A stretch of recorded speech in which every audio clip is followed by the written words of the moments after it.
Yeah, thank you very much, of course, for coming to the talk of Louis Rosenfield. I'm really looking forward to his talk. We know each other, as you have already well noticed, because we have a long, or I have a long-standing relationship, academic relationship with PUCRS, with the university, and we have met all. I think we have met actually 4 weeks ago in Brazil. It was very nice, of course, to see you again there. Now we changing, so to speak, seats. You are then here, more or less virtually. You are here in Bonn, and yeah, Louis is Louis is permanent professor in the history of and philosophy department at the PUCRS in Porto Alegre, and he has recently held a postdoctoral fellowship at the Max Planck Institute for Legal History and Legal Theory in Frankfurt, one of our partners here, or partners of the cluster. He is the leader of the History of Ideas and Intellectual History Research Group and a member of the working group Brazilian Philosophical Thought at the National Association for Graduate Studies in Philosophy, and the Network for the Study of Fascism, Authoritarianism, and Totalitarianism and Transitions to Democracy, and the Historical Geographical Institute of Rio Grande do Sul. His research is centered on the study of philosophical positivism, evolutionism, eugenics, and authoritarianism in Brazil in the broad time frame that begins in the 1870s until 1945. In 2019, he began a research project entitled Francisco Campos' Intellectual Biography, in which he seeks to build an in-depth picture of one of the main Brazilian authoritarian intellectuals of the 20th century, who was responsible for drafting the 1937 Constitution and the International Institutional Act No. 1 in 1964. In 2021, Louis began a long-term research project on the development of positivism, evolutionism, and eugenic ideas, with a focus on the study of asymmetric dependencies in Brazilian history and in the transition from the monarchy to the republic. And today, Louis will give us a talk about visions of race, scientistic thought, and the racial question in Brazil, 1870 to 1880. Louis, thank you very much again for coming, and the floor is yours. Thank you very much, Stefan. So it's a pleasure being here, Professor Stefan. I'm very happy to be here. And thank you for the very kind introduction. And it's a pleasure to see you once again. Unfortunately, I'm not able to be in Germany in person since my first child was born, Lara, in the last month. So I have to be here, but it's a very, very, very good reason not to travel that much anymore. So what I want to talk to you about today is this lecture, which I called Visions of Race, Scientistic Thought and the Racial Question in Brazil, circa 1870s and 1880s. This is a follow-up from my book, which is bound to be published probably this year, but probably I think probably the next year, in January or February, which is called A Era Cientificista, the Scientificist Era, an Intellectual History of Positivism in Brazil from the 1970s to 1904. So I'm going to talk a little bit about this project, which is due for some time, which is this intellectual history of positivism, and then I'm going to explain this shift towards race in Brazil. So I have been working on positivism in Brazil in the last 8 years now, and this book is the result of an in-depth research on Comtean positivism and evolutionist ideas in Brazil in the 1970s, 80s, and 1890s. So what I did here was pretty much a survey on the concepts of Republican dictatorship and scientific politics in Brazil in late Empire and early Republic. So this was a reprisal and a reinterpretation of the phenomena of positivism in Brazil in the last quarter of the 19th century. And the aim was to perceive who were these positivists, what did they aim, what were their objectives. And they organized themselves mainly on the idea of republicanism and abolitionism. Some of them were also hardcore federalists. So they thought that the empire was backwards, a slave owner empire, a Catholic monarchy, and pretty much everything that they thought was the metaphysical world. So the positivists aimed at this new positivist world where everything connected to the monarchy, the empire, and slavery would be depicted as, something backwards and something bound to the metaphysical era that they wanted to bypass and surpass. So this is the result of this first research on 19th century Brazil. But then after this connection with the cluster, I thought, okay, so what about abolitionism and also now race in Brazil in the 19th century? What were these intellectuals trying to depict when they were working on race and abolition? And when we look at positivist historiography, we can see that positivists are usually depicted in three axes, which I talked to you, Professor Stefan, and the other colleagues, Roberto and Marçal, in January in Bonn. Usually positivism is depicted as the positivist church, the lower-ranking army officers, and political positivism in South Brazil, in what we call the tradition of Castelism, the tradition of authoritarian political positivism of Júlio de Castilhos in Rio Grande do Sul, here in South Brazil, in Porto Alegre. So these three axes, of course, they explain the main organization of positivism in Brazil in a very traditional standard. What I tried to do in my book was to trying to perceive the phenomena of positivism beyond that, working with evolutionist ideas and what we can call this pre-eugenic moment, which is the 1860s, 70s, and 80s, where eugenics wasn't a thing yet in Brazil. You can see already like kind of the first glimpses of eugenics, but as a proper movement of thought and also kind of a almost political intellectual movement, it only flourished in the 1910s and 1920s. So in the 19th century in Brazil, we have to see and perceive positivism, philosophical positivism, in contrast with evolutionist theories, and that's what I tried to do in my book, and now also in this lecture. The photo here we are looking at is the military school of the Praia Vermelha, the Red Beach Military School in Rio, which is what we call the Tabernáculo da Ciência, or the Palace of Science. It's a military school which had a very famous teacher called Benjamin Constant, not the French one, but a Brazilian one. So Constant was the teacher of the lower-ranking army officers and also from very prestigious intellectuals who, after the school, did careers elsewhere, like Euclides da Cunha, the author of Os Sertões, probably one of the most important literature books in 19th century Brazil. All of them studied Comte, Haeckel, Darwin, Spencer in this school in Rio, which is one of the most prestigious schools for the army officers in late 19th century. But when we look at this phenomena of positivism and evolutionism, I came to work with another concept, which is more of an umbrella concept called naturalistic scientism.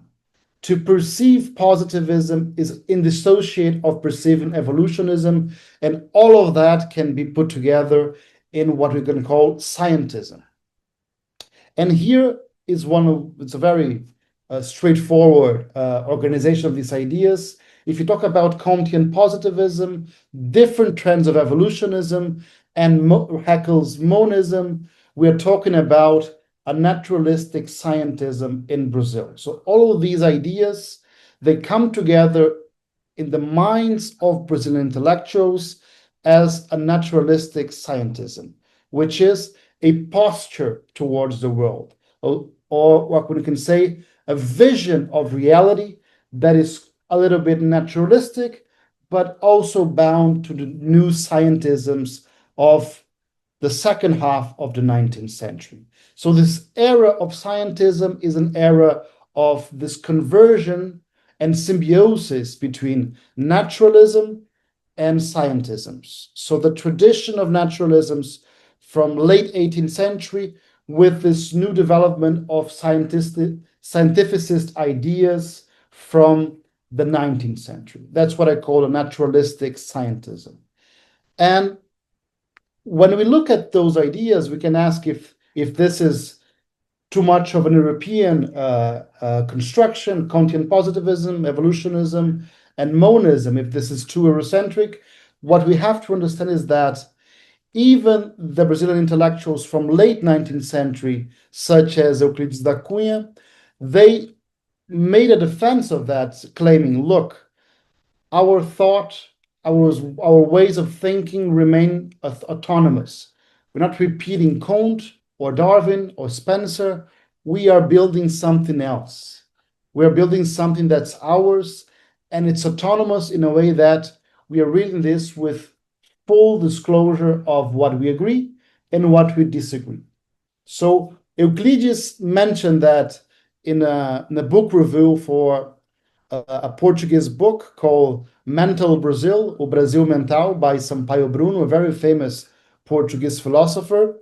And Euclides claimed, look, in the second paragraph, a very small minority accepted all of the pontiff's Comte's conclusions. The majority remain autonomous.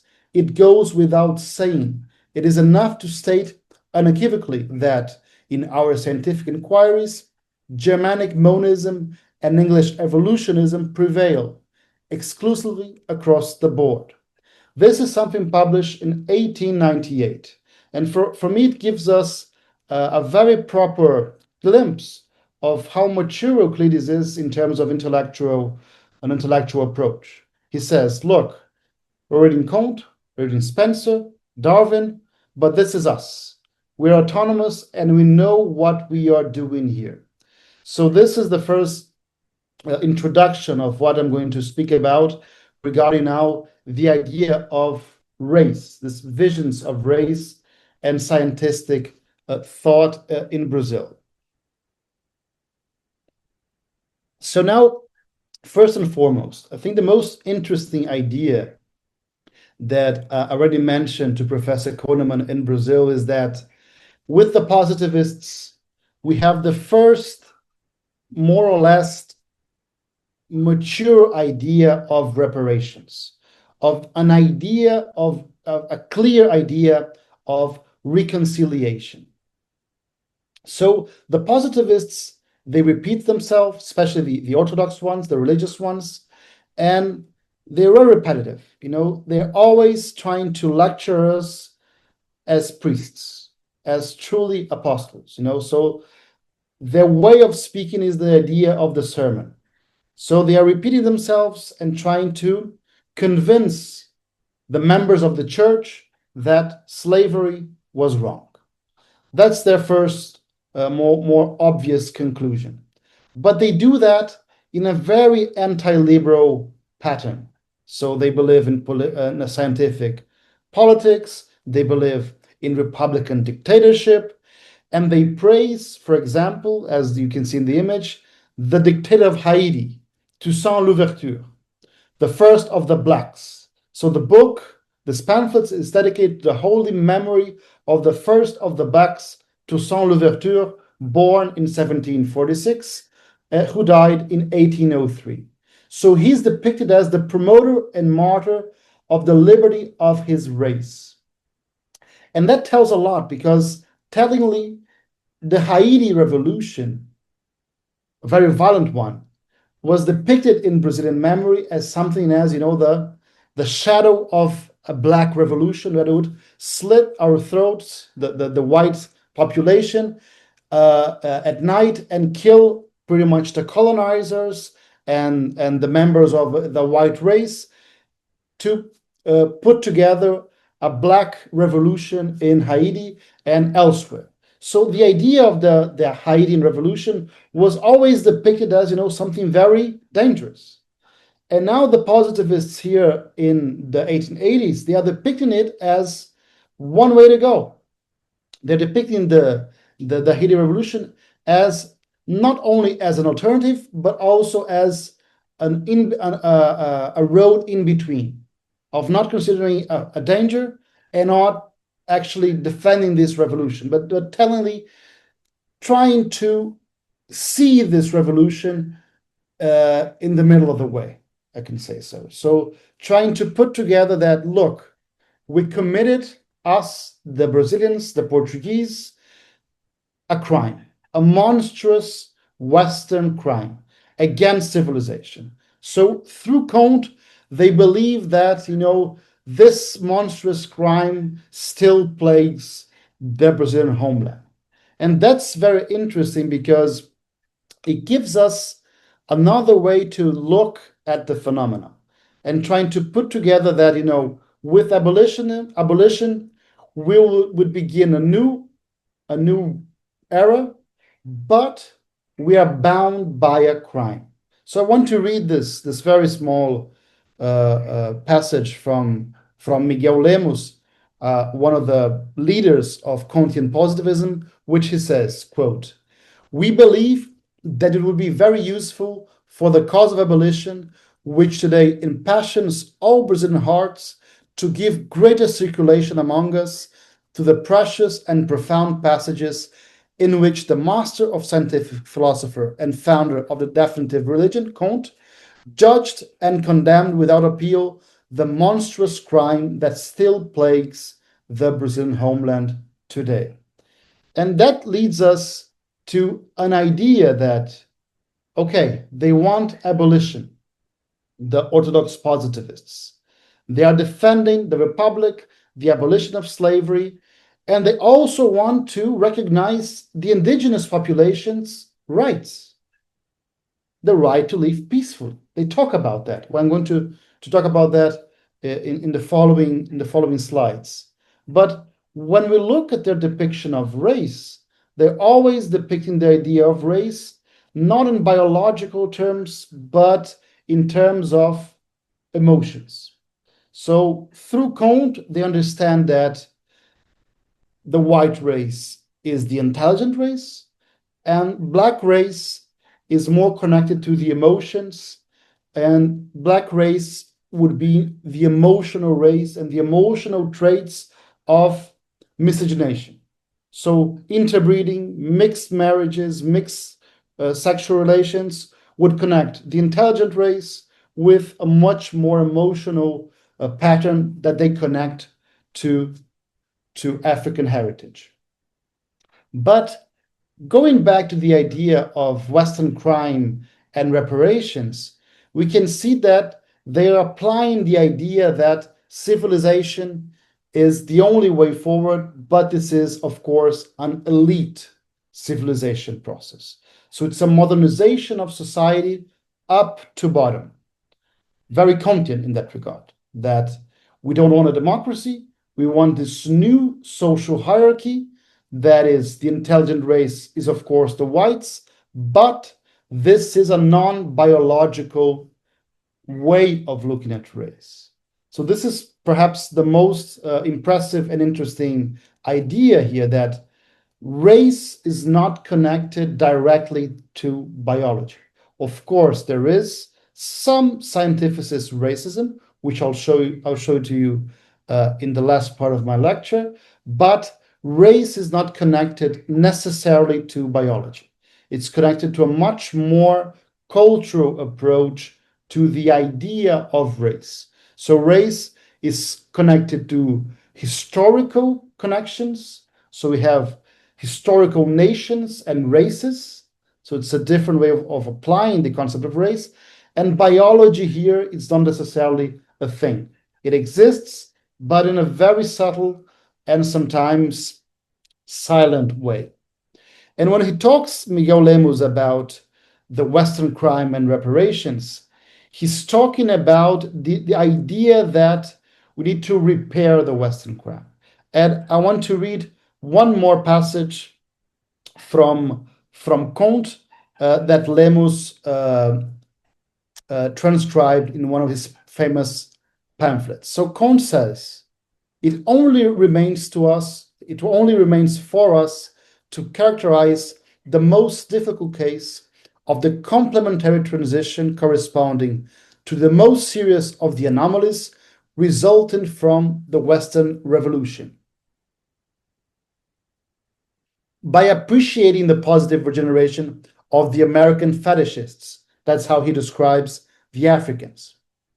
The fact that they are based there is enough to indicate that the sadly exceptional situation of most of them, coming from the main focus of her effective race and monstrously translated to make up for atrocious depopulation. As much as Catholicism was the first organ of Western crime, its extension and aggravation must be attributed to Protestantism. Positivism, however, is capable of to repair the theological aberrations as far as possible by making the depressed feel better and dispelling the sophistries of the oppressors. So first of all, Comte is connecting Catholicism with slavery and, surprisingly, Protestantism as a new era of slavery. So it's very interesting that for him, Catholicism is to blame, but also and even more the Protestants. And the solution is, of course, a positivist religion. And second, and also a very important approach, as a materialist philosophy, Comte is speaking about the oppressed and the oppressors, just like Marx. So in a very typical approach of mid-19th century materialist philosophy, Comte is talking about the oppressors and the oppressed, and also about the reparations of what he calls a monstrous crime, aberrations, and anomalies. So it's very interesting for us to get a proper glimpse of Comtean thought and also his interpretations in Brazil, because it gives us some way of access how positivists thought about this first concept of race. But then we have also with the Comtean, the Orthodox positivists in Brazil, a second approach, which is how do they perceive the indigenous populations? And in the next decade, there's also a third pattern that, so we have a very big Black population, indigenous population, which was exterminated, and also white or whiter population in Brazil, this three axes. And now we want, in the turn of the 19th to the 20th century, with the Republic especially, mass migrations of Italians, of Germans, and eventually what they call the Chinese or the Japanese, a yellow immigration. So all trends of races are kind of developed on top of each other. But it's interesting for us to see that the positivists already in the 1880s and 1890s, they were trying to put together an idea that we need some kind of formal equality, reparations, but also the respect for what they called, through Comte, the small nations.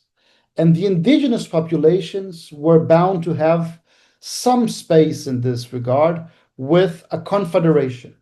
So imagine, in the 1880s and 1890s, the Orthodox positivists, they were talking about building a confederation of a Western Brazil in the shore, a whiter Brazil, so to say, and another country that would be the indigenous Brazil from the mainland, from the innerland, the hinterland, that would be connected to this westernized Brazil in a confederation. So we'd have two federations, one in the shore and one in the countryside. And they are talking about that in what they called a República Brasileira ditatorial e federativa. So a dictatorship with federalism inside the frame of a republic in Brazil. That's their proposal for a dictatorship in terms of a new constitution in 1891. And they talk about the Western states and also the countryside states, the hinterland states that would connect inside of this confederation, that would live peacefully, and no one would be able to enter this indigenous state, confederated state, without their approval.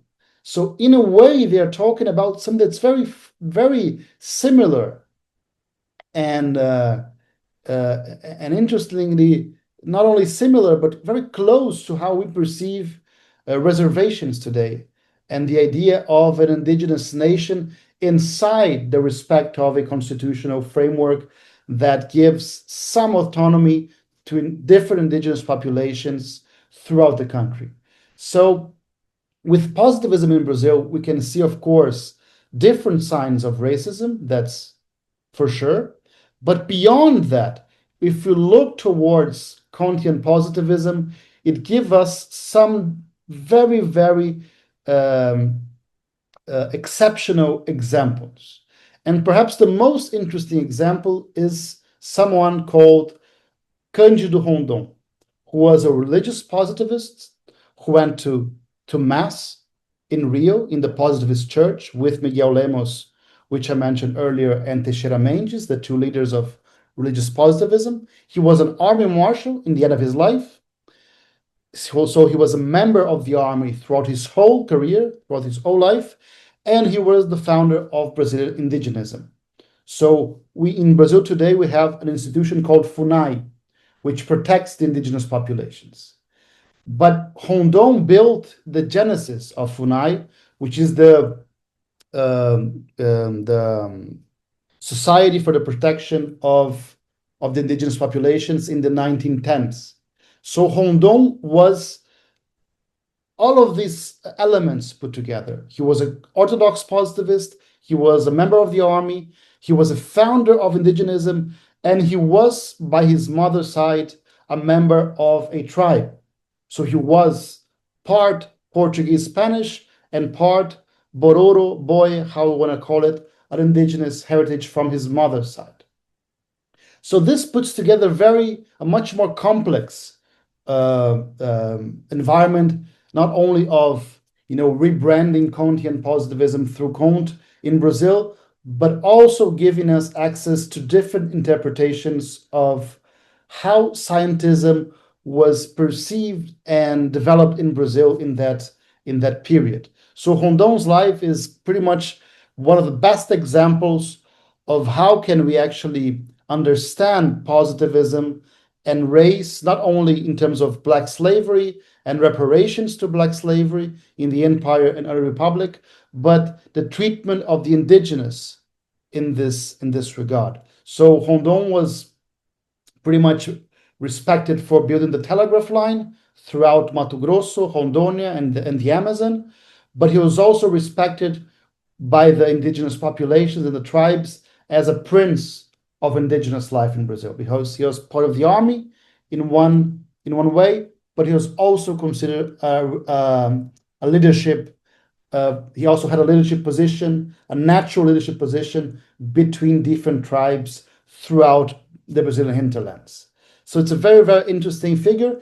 And every time he would come back to Rio after months or years in the Amazon, he would come back to the Temple of Humanity to pray Mass with the Orthodox positivists. So it's a very, very interesting story. And this biography by Larry Rotter, a journalist from the US, is a masterpiece published a few years ago called Rondon, a Biography. So when we look at this idea of reparations for Black slavery and the enslavement of people in that period, it's very important for us to see that this is perhaps one of the first claims of we need to prove ourselves morally better than we were and the emancipation is something unavoidable, and it would be in need to make full reparations for what they call the Western crimes. So Aníbal Falcão, another positivist from Pernambuco, says we would have to at least return these populations, what he calls the poor black fetishists, to their home, but that's not possible anymore. So we must carry some kind of strict justice measures so that we can actually call this the reunifications. So Falcão's approach is very, very interesting because he gives us, some connections to the idea of reconciliation, reparation, and an idea of reunification of the species. So in a way, in this period, many people are talking about scientific racism and the idea that we must, create new hierarchies of the species in a biological sense.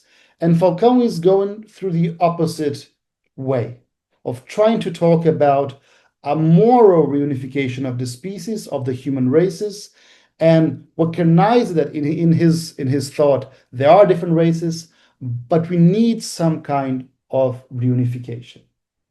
And this leads us to another problem, that is, we have different trends of positivism in Brazil and different trends of evolutionism in Brazil.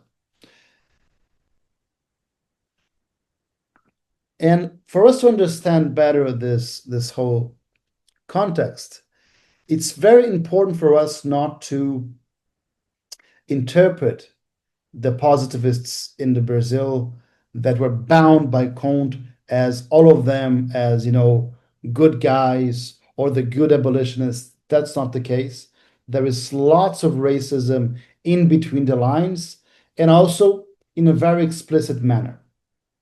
When we read Aníbal Falcão, we cannot perceive what we would call scientific racism. Of course, we would have racism by our standards, as he calls the poor black fetishists, and so on, of course. But racism is very subtle in that regard. But when we look at other positivists, such as Isidoro Martins Jr., who is also from Pernambuco, from Recife, Isidoro Martins Jr. was perhaps one of the most important abolitionist lawyers in that period. So he was a leader of abolitionism. But it's very interesting for us to see how he perceived the African populations, how he perceived this idea of blackness in that period. And it's a very, very raw depiction, very racist, and bound by the idea of measuring brains, a little bit of Lombroso, of Buckle, of Comte, very, very racist approach. And this is the main leader of abolitionism in the state of Pernambuco, alongside a more well-known figure like Nabucco. Martins Jr. was one of the leaders. And this is how he depicted what he calls the Negro. So he says, the cited author of La Sociologie d'après l'ethnographie, Letourneau, expresses himself on this unequivocally, saying, the most inferior type in general is the Negro type. Never has the Negro abandoned himself without mixing with superior races, known how to create an elevated civilization. And now it's Martins Jr. It's a well-known fact that among the various groups of the Negro type are found the most complete specimens of human inferiority, both as to physical organization and physic development. This is something that this passage struck me when I read it, writing my book, my second PhD thesis, because this is the leader of abolitionism in the 1980s in Recife, in Pernambuco. And this is his depiction of the people he wanted to free from slavery. And it's interesting because he's using here Charles Letourneau, a French anthropologist, but throughout this text, he's quoting Lombroso, the measurement of skulls, Comte, Spencer, Darwin. It's kind of a mixed salad of different trends of evolutionism and positivism, and trying to depict the idea that we should, consider the idea of civilization something white, and that what he calls the Negro type was through Le Tourneau the the best idea of inferiority in this context. And the interesting part is Martins Jr. was considered what we would call almost an orthodox positivist.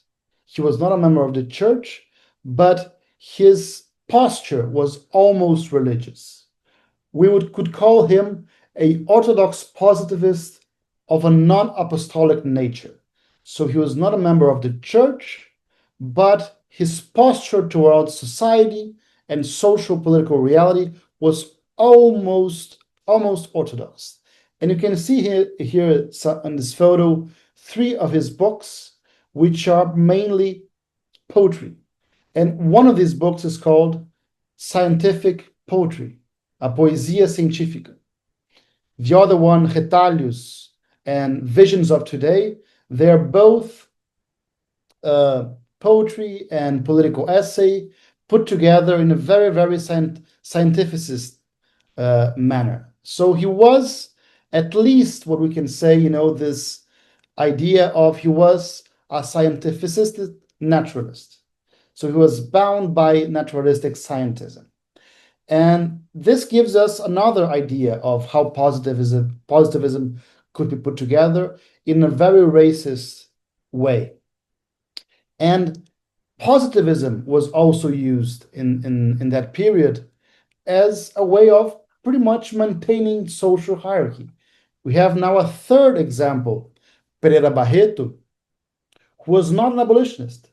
He was someone who called for a very, very slow transition towards the abolition of slavery.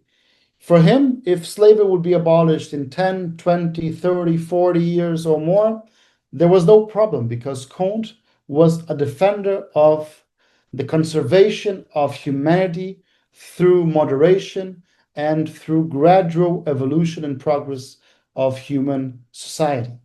So in this third example, we can see that positivism was also capable of weaponizing a very, very gradual and cruel abolition of slavery that could be in the 20th century, in the 1900s, in the 1910s, because Pereira Barreto would call for a very slow and gradual transition where Brazilian Africans would be bound by slavery throughout several decades. So this is another approach to positivism. And for him, he makes a very strong polemics with the abolitionists of positivist nature, calling them pretty much liars and agitators and militants of chaos, of mayhem. And for him, any radical reform, any radical and immediate reform is absurd. And only what can be replaced can be destroyed. And since slavery could not be replaced immediately, it should not be destroyed immediately. So Pereira Barreto shows us how positivism could have not only a racist approach to the idea of blackness, but also a very, very reactionary approach to this phenomena. So for him, Pereira Barreto, abolitionism in a positivist radical way would be chaos and mayhem.